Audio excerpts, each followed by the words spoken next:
नमस्कार दोस्तों, मैं अब समझ पा रहा हूं कि लोग राजनीति क्यों करते हैं। पहले मैं सोचा करता था कि आखिर ऐसा कौन सा च्यवनप्राश हाथ लगता है नेताओं को जिससे इनकी 14 पीढ़ियां बैठे बैठे खा ले, इतना प्रबंध हो जाता है। मुख्यमंत्री से लेकर मंत्रियों तक को देख लो, कोई भी अरबपति से कम नहीं है। हमारे यहाँ महाकाल लोक में मूर्तियां खोखली इसलिए बनवाई गई क्योंकि जिनको खेल करना था वो खेल कर गए। धर्म के ठेकेदार ठोस हो गए और उनके द्वारा बनवाई गई मूर्तियां खोखली हो गई। धर्म पर्यटन की चकाचौंध में खो गया। देवताओं के दर्शन टिकट सिस्टम से होने लगे और चिड़ियाघर फ्री हो गए। हमारे नेताओं ने महाकाल मंदिर के इर्द गिर्द महाकाल लोक बनवाया, उसमें शोपीस बनवाकर भगवान की अंदर से खोखली मूर्तियां स्थापित कर दी।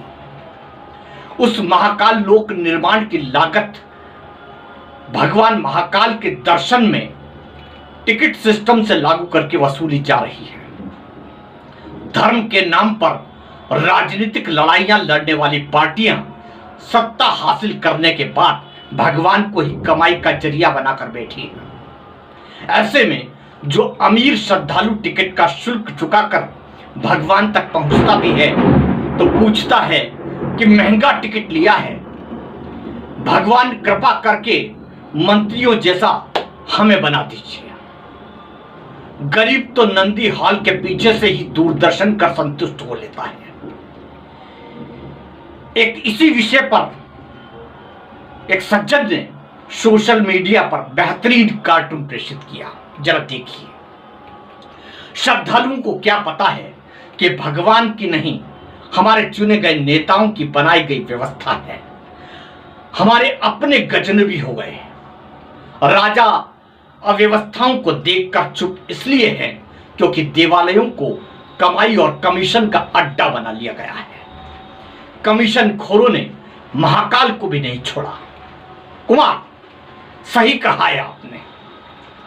राजा अंधा हो जाए तो सेवा धंधा हो जाए तो, राजा अंधा हो जाए तो सेवा धंधा हो जाए तो।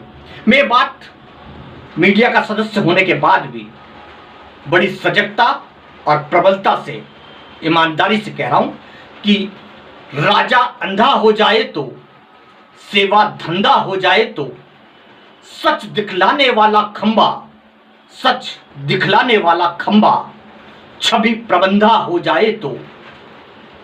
कलमकार तुम खुद मत समझो निर्बल या कमजोर, कलमकार तुम मत समझो निर्बल या कमजोर। वाणी में भरकर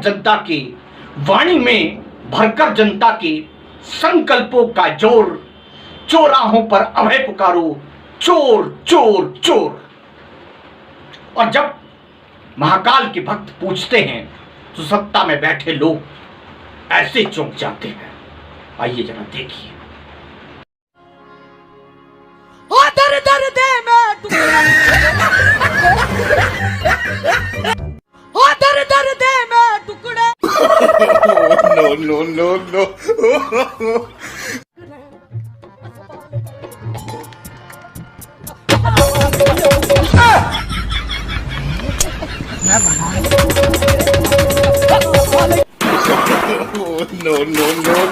महाकाल लोक में आंधियों से सप्तऋषियों की प्रतिमाएं गिरने की घटना के बाद मध्य प्रदेश में प्रतिक्रियाओं का दौर जारी हुआ। पॉलिटिकल रिएक्शन का दौर भी चला जो आज भी चल रहा है। स्वाभाविक सी बात है, कांग्रेस को उज्जैन से पूरे मध्य प्रदेश के लिए एक बड़ा मुद्दा मिला जो उसे हाथ से जाने नहीं देना चाहती। लेकिन इन सब के बीच ये भी देखना लाजमी है कि क्या जो मुद्दा कांग्रेस ने उठा रखा है और उसने जो सत्ता पक्ष पर जो महाकाल लोक को लेकर भ्रष्टाचार का आरोप जड़ा है वो सच के कितना करीब है। बीजेपी के सारे नेता इस मामले में मौन साधे रहे। न तो सीएम कुछ बोले और न ही उज्जैन के विधायक और प्रदेश के उच्च शिक्षा मंत्री मोहन यादव, ये दोनों ही फ्रीज हो गए। इस मामले में मंत्री भूपेंद्र सिंह और उज्जैन को भूले बिसरे याद करने वाले उज्जैन के ही प्रभारी मंत्री जगदीश देवड़ा ने सरकार का शेल्टर किया और अपने ही विरोधाभासी बयानों के बीच ये कहा कि प्रतिमाएं आंधी से गिरी हैं और इसमें जांच कराने जैसी कोई बात ही नहीं है। इधर कांग्रेस ने इस मुद्दे की बाटी को गर्म ओवन में सेकने से कोई परहेज नहीं किया। पूर्व मंत्री सज्जन वर्मा और कांग्रेस नेत्री शोभा ओझा ने लगभग 2 दिनों तक उज्जैन में प्रेस मीट की और प्रेस को यह जताया कि दरअसल जो बीजेपी सनातन धर्म की इतनी बड़ी पैरोकार है, दरअसल वही पार्टी धर्म की आड़ में अपने ही बैठाए ब्यूरोक्रेट्स के हाथों भ्रष्टाचार की कमाई का आकंठ हो चुकी है। इन आरोप और प्रत्यारोपों के बीच जो श्रद्धालु महाकाल और महाकाल लोक से आस्था रखते थे, वो यह समझ ही नहीं सके कि आखिर सच कौन बोल रहा है। दरअसल जनता कह रही है कि भ्रष्टाचार तो हुआ है, मगर कितने प्रतिशत यह कहना मुश्किल है। यह भी सही है कि महाकाल लोक निर्माण के दौरान हुए भ्रष्टाचार में उज्जैन में पदस्थ पूर्व कलेक्टर आशीष सिंह और स्मार्ट सिटी के सीईओ आशीष पाठक सहित करीब 1 दर्जन अधिकारियों की महत्वपूर्ण भूमिका रही है। एक तरफ सरकार आशीष सिंह को महाकाल लोक के उद्घाटन में पीएम नरेंद्र मोदी द्वारा उद्घाटन समारोह पर मध्य प्रदेश के स्थापना दिवस समारोह में सम्मानित करने से पीछे नहीं हटी। जिन अधिकारियों पर लोकायुक्त ने पूर्व में शिकायत यह कहकर दर्ज की थी कि प्रथम दृष्टया शिकायत प्रमाणित और सत्य जाहिर होती है और उन्हें नोटिस जारी करती है, उसी के डीजीपी कैलाश मकवाना को उनके 6 महीने के कार्यकाल में ही हटा दिया जाता है या सरकार हटा देती है। दरअसल सरकार की यह मंशा थी कि महाकाल लोक जो उनके कार्यकाल की महत्वपूर्ण योजना थी, उस पर बदनामी के दाग नहीं लगने चाहिए। भले ही अधिकारियों ने पूरा चौपट कर दिया और करोड़ों ठिकाने लगा दिए। पीएम मोदी के सामने भी उज्जैन कलेक्टर को मध्य प्रदेश की संस्कृति मंत्री उषा ठाकुर के साथ मिलवाया गया। शिवराज ने मिलवाया। आप ये बात बहुत अच्छे से जानते हैं। पीएम मोदी ने भी शिवराज की भरे मंच से तारीफ की। उसके बाद शिवराज को ये लगने लगा कि आईएएस आशीष सिंह ने जो भी किया हो, एफआरबी की मूर्तियों पर लाइटों की चकाचौंध करवाकर उनके सीएम फेस को अगले चुनाव तक और ज्यादा हाईलाइट कर दिया या बुक करवा दिया। अचानक से सीएम शिवराज ने एक के बाद एक 2 बड़े बदलाव किए। तबादले की फहरिस्त जारी की। पहले में लोकायुक्त डीजी कैलाश मकवाना जो बेहद ईमानदारी से महाकाल लोक मामले की जांच कर रहे थे, उन्हें हटा दिया गया। वहां उन्होंने अपने यानी सीएम के ही ओएसडी योगेश चौधरी को लोकायुक्त की कमान सौंपी। अब आप पिक्चर के कुछ नजदीक पहुंच गए।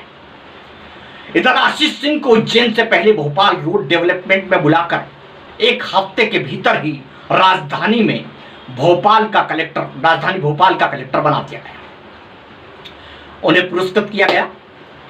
ताज्जुब की बात है कि सीएम शिवराज ने लोकायुक्त द्वारा महाकाल लोक को लेकर जो दर्ज शिकायत थी, उसमें जितने भी आरोपी हैं उन सभी की पदस्थापना उज्जैन में लगभग बरकरार रखी।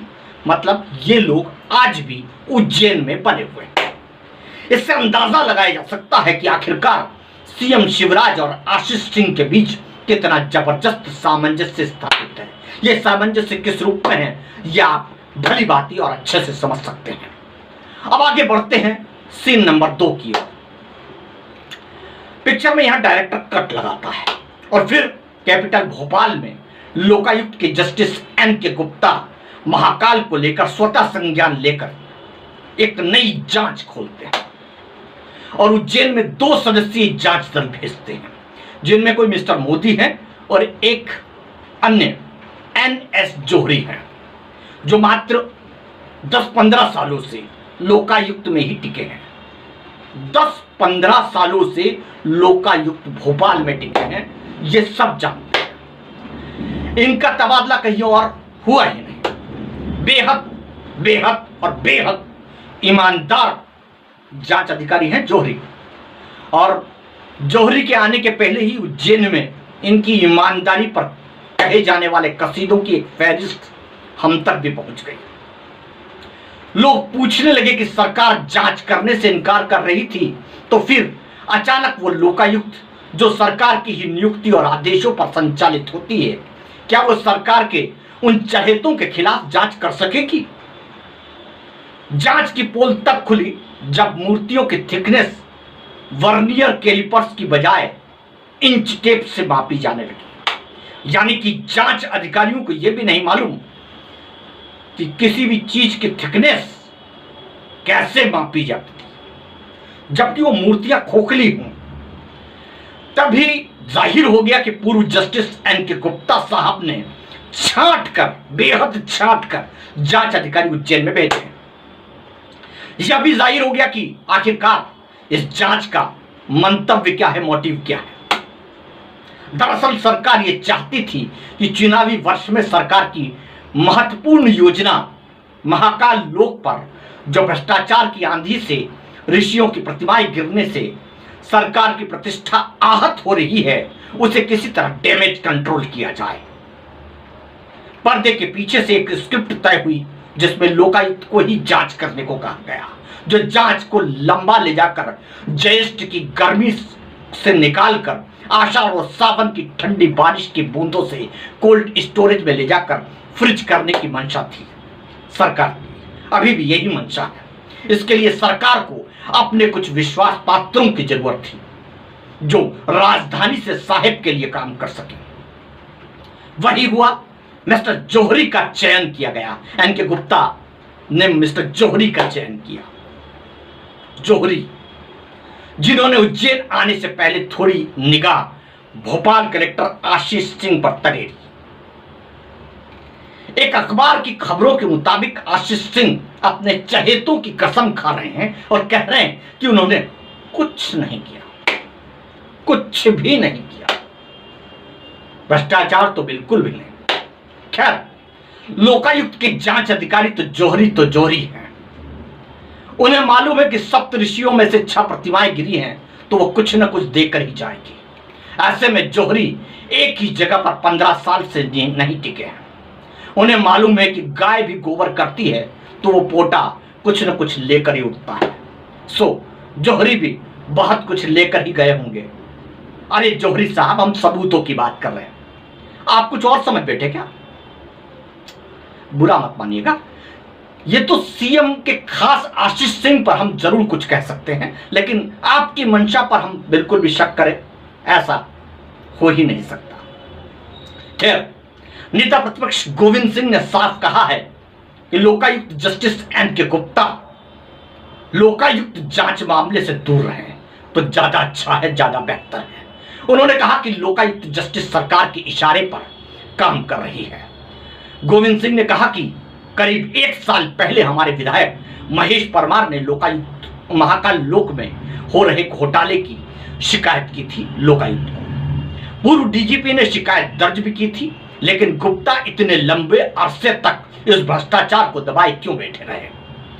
यदि लोकायुक्त जस्टिस एन.के. गुप्ता निष्पक्ष जांच करवाना ही चाहते थे तो यह शिकायत और साक्ष्य तो उनके पास पहले से ही थे, तो एक नई जांच खोलकर समय किल करने की जरूरत क्या थी?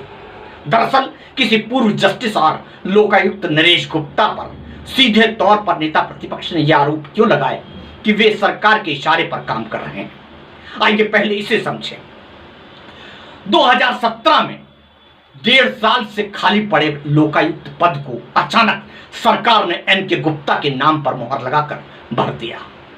पहली बार ऐसा हुआ कि इस नियुक्ति के पहले मुख्यमंत्री शिवराज ने नेता प्रतिपक्ष हाईकोर्ट के चीफ जस्टिस के साथ इस मसले पर कोई राय मशविरा नहीं लिया और ना ही कोई बैठक ली। सहमति की तो बात दूर है। जबकि लोकायुक्त नियुक्त किए गए एन.के. गुप्ता उप लोकायुक्त उमेश चंद्र माहेश्वरी से 6 साल जूनियर है। उस समय सूचना के अधिकार आंदोलन के नेता अजय दुबे और राज्यसभा सदस्य और सीनियर एडवोकेट विवेक तनखा ने भी गुप्ता की नियुक्ति पर सवाल उठाए थे। तनखा ने इसे लेकर ट्वीट भी किया था और बहुत कुछ बातें राजनीतिक गलियारों में तेजी से असर कर रही थी। खैर, शिवराज की मुहर लगे जांच के आदेश देने वाले और जांच करने वाले लोग भी शिवराज के, और जांच भी शिवराज के चहेते अधिकारियों के विरुद्ध, तो उस जांच का होगा क्या, यह तो आप बहुत अच्छे से जानते होंगे। लेकिन इतना जरूर है कि महाकाल लोक में सप्तऋषियों की प्रतिमाएं तो जरा आंधी से गिरी हैं, अभी तो जनता की आंधी बाकी है। समझ हर कोई रहा है। बिल्ली आंख मूंद कर यह समझ कर दूध पी रही है कि उसे कोई नहीं देख रहा है, लेकिन सीन पूरा क्लियर है। सीन क्लियर है। जस्टिस गुप्ता जी, महाकाल का जस्टिस, भगवान महाकाल का जस्टिस बहुत खरा और तगड़ा होता है। और हां, विश्वास रखिएगा, आप भी हौसला न खोइएगा, आंधियों में भी चिराग को जलाए रखिएगा। चलते चलते 4 पंक्तियां। वे क्या बोलेंगे जिन पर कर्जा है दरबारों का, वे क्या बोलेंगे जिन पर कर्जा है दरबारों का, वे क्या बोलेंगे जिन पर है हिस्सा इन बंटवारों का, वे क्या बोलेंगे जिन पर है हिस्सा इन बंटवारों का, वे क्या बोलेंगे जिन पर है पट्टा इन सरकारों का, वे क्या बोलेंगे जिन पर है हिस्सा, वे क्या बोलेंगे जिन पर है पट्टा इन सरकारों का। तुम ही बोलो विदुर, तुम ही बोलो विदुर अकेले इंद्रप्रस्थ में, तुम ही बोलो विदुर अकेले इंद्रप्रस्थ में, क्योंकि अब धृतराष्ट्रों की आंखों पर है चश्मा साहूकारों का। अगले अंक में आपसे इसी मामले में, इसी विषय पर कुछ और तथ्यों के साथ मुलाकात होगी। तब तक के लिए नमस्कार।